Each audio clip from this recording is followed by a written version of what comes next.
Yun guys, nag-explore po kami, tinutuklas namin po kung ano pong nasa loob ng kuwebang ito guys, sa tinatawag nila na Twin Cave guys. Nandito po ako ngayon, pati na po yung kasama ko, yung mga team namin guys, ini-adventure namin po at in-explore po ang buong paligid at ang buong kuwebang ito guys. Kaya po masaya kami sa pag-explore namin guys, kasi grabe yung experience namin dito guys. Kamanga-manga talaga yung disenyo, pati po yung mga nature dito guys, sobrang ganda talaga guys. Sa pagpasok pa lang guys, hindi ka talaga matatakot guys, sobrang ganda talaga guys. Kahit madilim dito guys, pero sa pagpasok ko pa lang, hindi ka po makaramdam ng takot. Yung maramdaman mo yung excitement guys, pati yung saya, kasi marami kami dito guys, marami kaming tinutuklas guys, pero wala kami may nakita o kahit lang gold or anong klase po.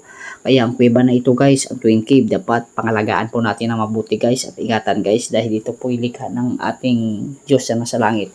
Kaya po nandito kami ngayon, in-explore namin po ito ng buong buo para ipakita po sa inyo kung ano po yung disenyo at klase po ng mga bato na sa loob po ng kuweba na ito guys. Kaya po pagmasdan nyo po palagi guys, sana supportahan nyo po lagi ito at panoorin po lagi. Kaya po kanina guys, alam nyo, sa pagpasok pa lang namin guys, yung naramdaman namin yung intense, yung pagka-amazing, parang masasabi mo mapapawaw ka talaga sa sobrang ganda po ng kuweba. Sa pagpasok pa lang, sobrang lawak talaga guys.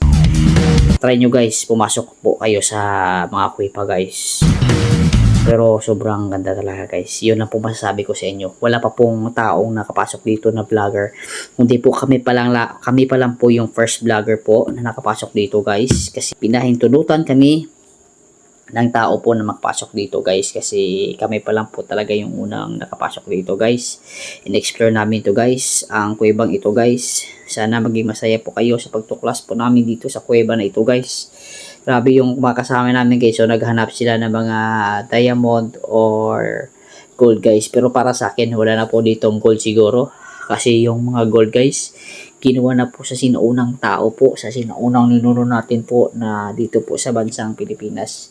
Kaya po yung gagawin na lang natin guys is explore na lang po natin ito at i-adventure po para makita nyo po guys o gaano po siya kalaki at kalawak at kaganda po ang disenyo po ng kuweba na ito, at ang nature po at ang creature po na sobrang napaka-amazing, intense na intense para sa aming lahat.